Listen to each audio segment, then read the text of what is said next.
So that was a very nice and inspiring presentation that you just did. Thank you. And before we actually go into the formal part of the interview, I would like to maybe ask you about some figures you just mentioned in your presentation. Sure. For you to double check if they are correct. Okay. If I got the numbers wrong. So China is now the fastest growing domestic market for Airbnb and the second fastest growing outbound travel market. So after which country? United States. In United States.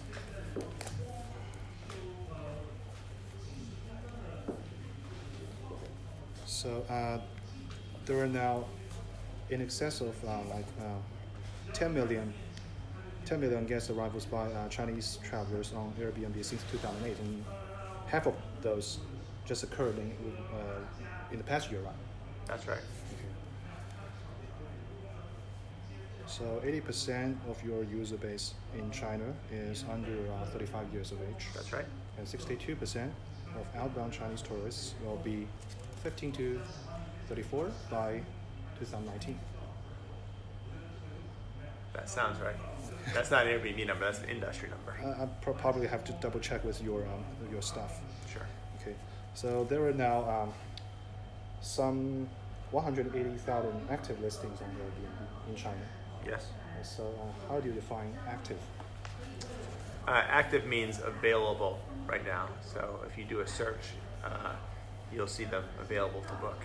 Mm-hmm.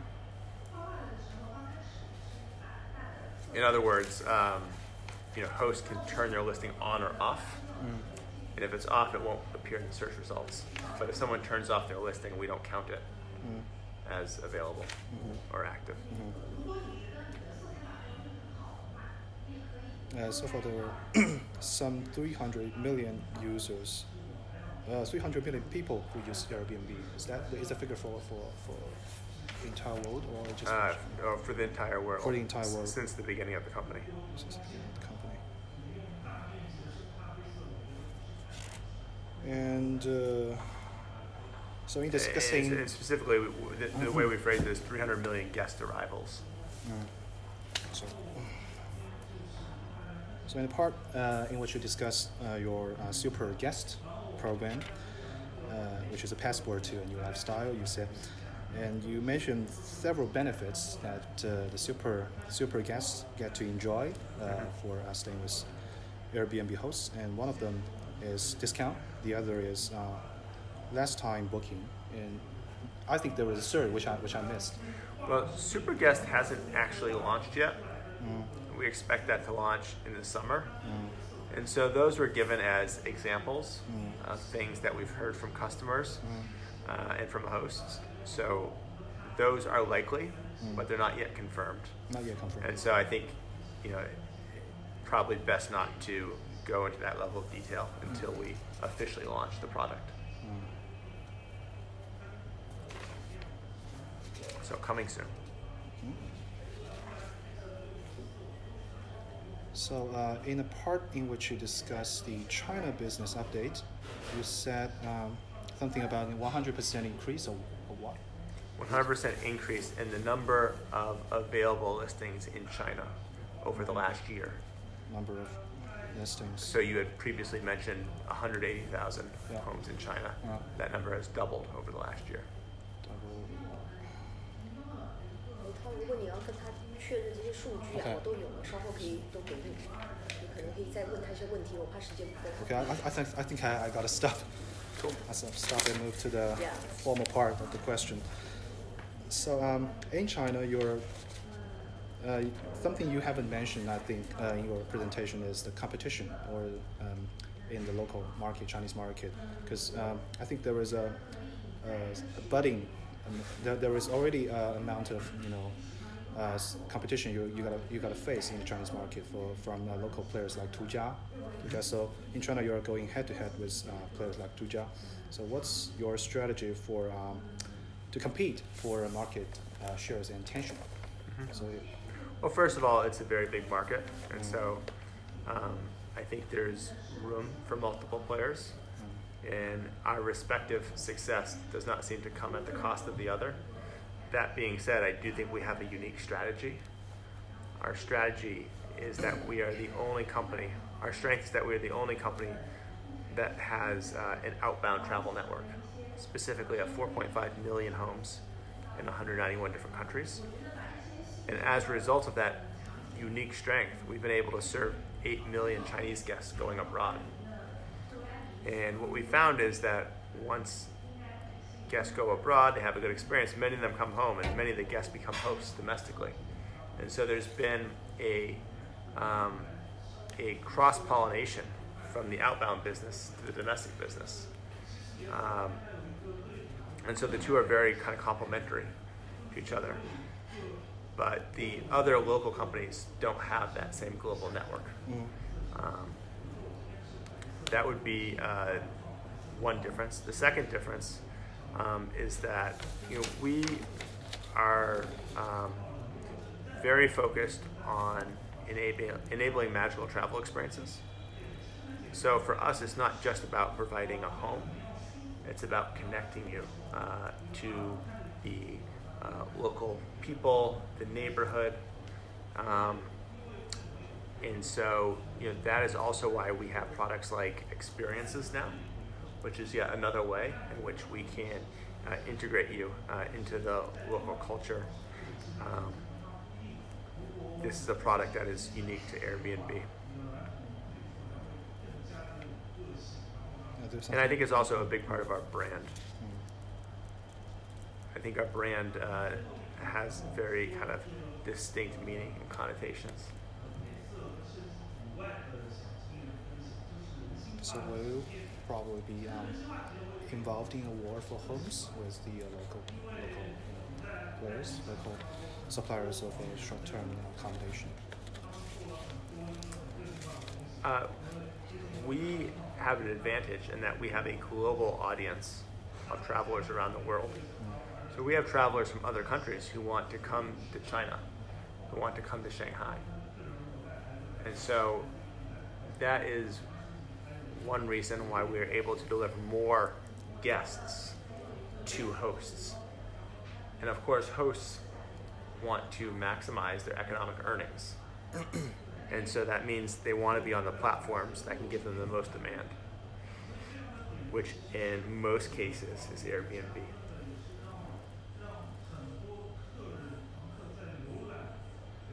So Airbnb's China strategy has evolved from serving primarily outbound Chinese tourists to providing accommodation to foreign and Chinese tourists within China. So is there anything remarkable about your localization strategy? So again, we've seen this complementary effect between the outbound business and the domestic business. The domestic business has been bootstrapped off the outbound business. We've actually spent very little money to build our domestic business because, again, it's all these guests who go abroad and come home and then become hosts here. So that is pretty unique. However, we've invested a lot into quality, as I talked about out there. Airbnb Plus being a great new example of that. But there are a number of initiatives that we only do in China. Things like manually reviewing online each listing when it's posted, and coaching hosts onto how to be successful on the platform.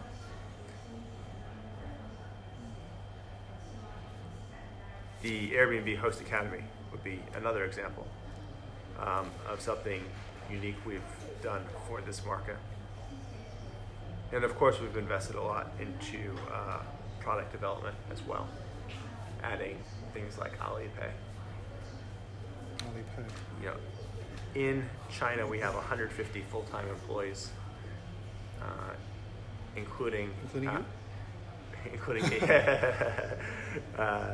Not officially, but practically speaking, yes, I guess.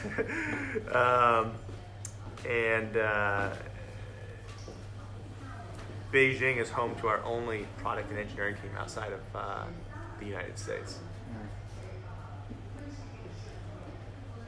So, having a local team is also a big part of our localization strategy.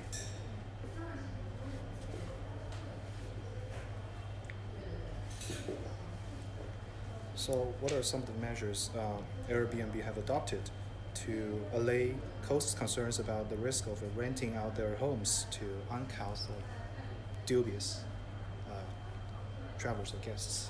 Because I think in recent years, reports of this kind of ill-bred guests are all over the media, and it's especially a big concern in China. Well, hosts can screen their guests. So hosts can decide whether they accept or decline a reservation. And when they do so, they can see the reputation of the guest. So just like hosts have reviews, guests have reviews too. So you can decide, you can look through what other hosts have said about this guest and decide who you want to accept. Of course, you can ask them questions, follow up. Once you've accepted the reservation, if you have any concerns, you can always call our customer service line. We have a customer service center that is going to be online soon in China with 150 agents focused just on this market. We also have our host guarantee here in China, which means that in the highly unlikely event that anything goes wrong, if something was damaged or even stolen, then there is a safety net for you. The host guarantee will reimburse you for that. Some kind of insurance, or? It's practically speaking like insurance. But it's included free in every reservation. So this protection is included. It's free? Yes. For each reservation? That's right. So, in your knowledge, as far as you're concerned, is there any local player like Tujiang still also offering this kind of insurance for free in their product, in the reservation? So, because if they don't, it's got to be a big advantage for you. I'm not very familiar with the specifics of the competitors offering, so I couldn't tell you. You'd have to research that yourself.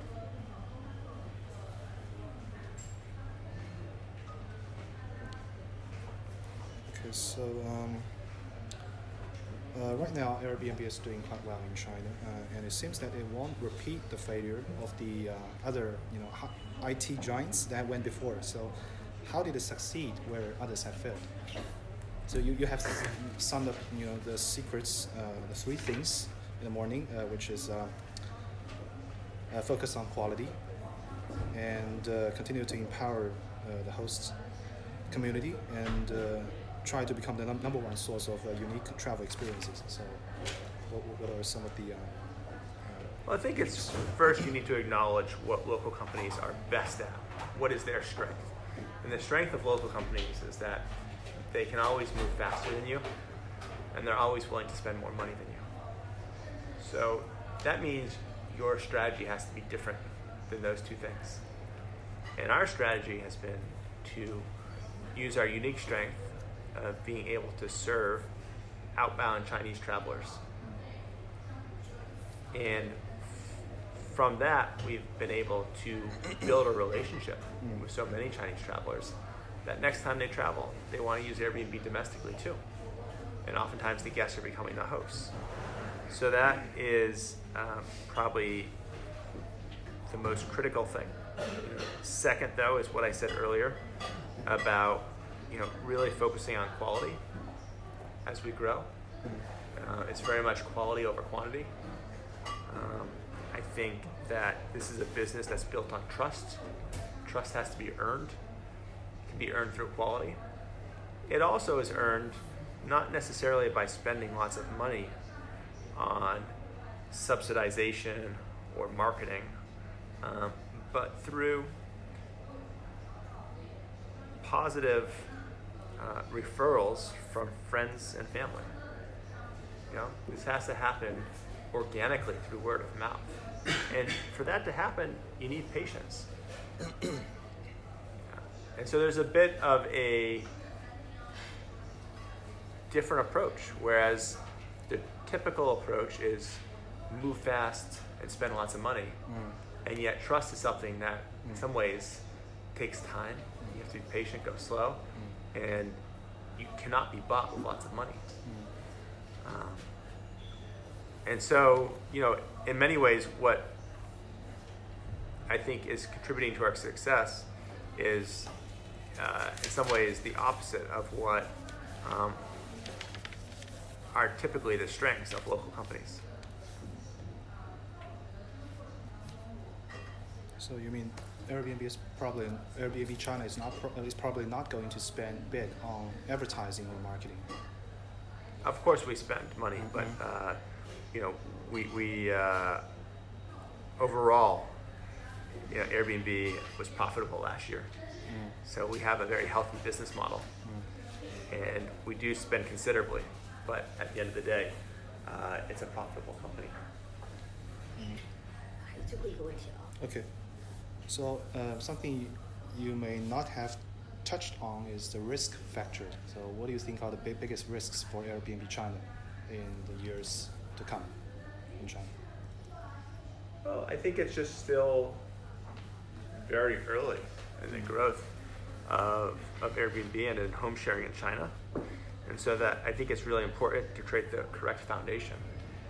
And that's why we're emphasizing quality and reputation, as well as building relationships with local governments. We have a lot of MOUs that we've signed to basically co-develop home sharing so that it can reach its full potential. There's a lot of enabling work that has to have happened to make all this possible in terms of product localization.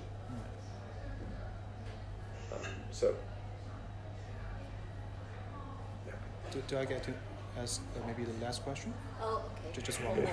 Okay. So as Airbnb enhances its appeal in the hospitality business, will it begin leveraging its technological and capital advantage to raise the bar for new entrants in the market?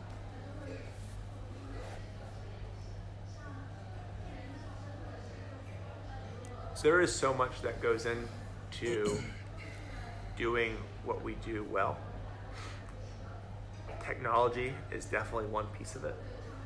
We have over 1,000 engineers that work on Airbnb, and we've been working on it for many years. And so I do think that is an advantage.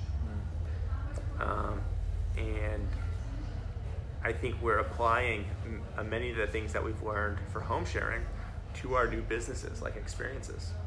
When we launch experiences, it uses the same payments platform, which is, by the way, very sophisticated because it operates in all these different countries using native payment solutions like Alipay. But every country, there's different ways of paying and getting paid. And so a lot of our infrastructure, technology infrastructure, and otherwise customer service, trust, and safety can be reused and serve as an advantage as we get into new businesses. That's all I need to know. I think I have no more Okay, questions. great questions. Yeah, thanks. Thank you. Thank you. Thank you so much. Thank you.